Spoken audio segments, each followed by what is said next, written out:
The Atlanta Journal-Constitution just released a new poll on President Biden's approval ratings. They show most Georgians do approve of Biden's job on the pandemic. That's 61%. His marks, though, on the economy and immigration show more of a split. 49% approve of Biden's handling of the economy, while only 36% approved of his immigration policies. So, overall poll shows 38% of Georgians think the country is on the right track. Democratic strategist Andrew Feldman, culture editor at The Federalist, Emily Jashinsky, they join us now to discuss.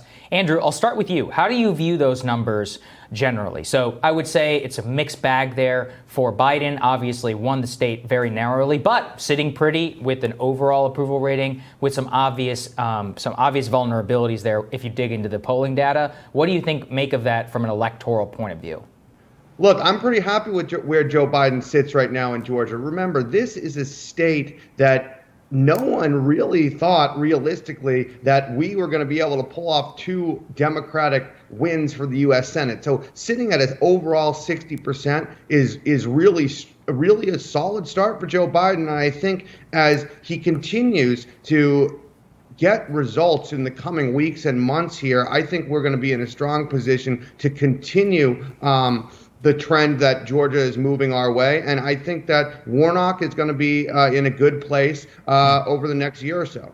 Yeah, I mean, that's why this is so important, Emily, is that this will be a key state in terms of Democrats being able to hold on to their narrowest ever, possible margin in the Senate and also in the House as well. What do you make of these numbers? Because he gets really good ratings on coronavirus. Economy is basically split 50-50, and immigration, obviously, a big vulnerability for him. How do you look at these?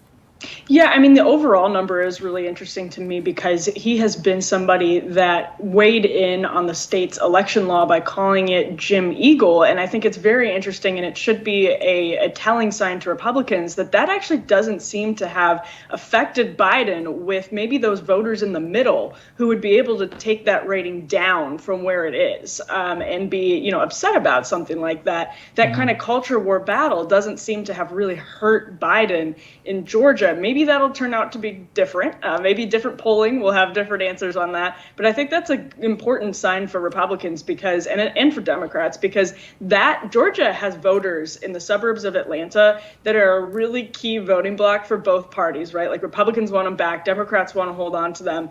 And some of the stuff that's been top line stories in the news, I mean, this should reflect those. And if this is the reflection of them, it's probably not where Republicans thought it would end up. And Republicans have been spending a lot of time in Georgia lately to hammer in on those issues and to talk about Coca-Cola and the MLB.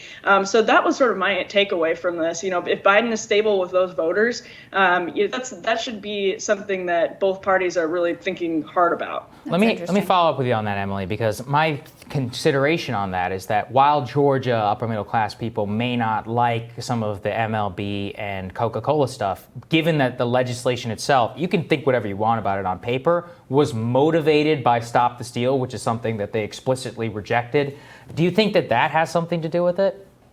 Yeah, that's a really interesting thought, too. It might. And what's kind of also part of this is that it doesn't trickle down to Biden. I was talking about that a little bit earlier, but that's like people want, especially in Washington, when one party does something that is seen as scandalous or excessive or jumping the shark, they want that if the president or the party leader was sort of flirting with it or jumped in it or waded into those waters as Biden did with his Jim Eagle comments, they want that to trickle down and to also wear off on that candidate.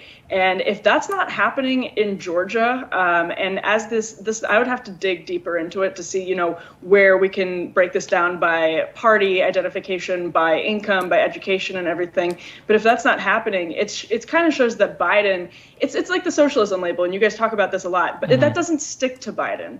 The radical label just doesn't stick to Biden. Voters never buy it. Yeah, and the interesting thing, too, is Warnock's approval ratings and Biden's approval ratings basically the same in the state. We see increasingly, politics isn't really local anymore. It's basically about how you feel and who's motivated and what the national wins are at that particular moment. Andrew, the thing I'm really curious about, and I genuinely don't know the answer to, is what turnout is going to look like without Trump driving any of the motivating factors. So, in 2020, we had massive turnout among especially sort of white suburbanites in favor of Democrats. You also had massive turnout from Republicans and the Republican base as well. So Trump kind of cuts both ways. What do you think that's going to look like? What's going to motivate Democrats in this election? What's going to motivate Republicans in this election? And what do you think the turnout landscape overall is going to be with Trump gone? It's hard to know right now, right, Crystal? It really is, especially the impact of these laws that just passed in Georgia. But Emily makes a really strong point. It's one that the Republicans are not getting what I think they hope to in terms of enthusiasm from their base and from those middle voters on this voting rights, these voting rights issues. The reality is, when you look across the country on this, voting rights, the attacks against democracy really motivate our voters. Democratic voters really, really are passionate about it. So when you ask what's going to motivate them, I think that is one of the key issues. But it doesn't motivate Republican voters in the same way. And I think, that's something to watch here. I think that Republican tactics in Georgia and across the country are to suppress the vote. That's the only way they are going to be able to take back the House and the Senate. And I think they know that. I think that's why there's been over 300 pieces of legislation to suppress the vote across the country. And I think, Democrats and voters, whether it's moderates, independents, et cetera, are going to see that BS and say, we're not going to let you take away our democracy and take away our vote. And I think we're going to be turned out by that. Also important to remind folks that Stacey Abrams may be running for governor again. She had a huge turnout in 2018. So I think there's a lot to be cautiously optimistic about in Georgia.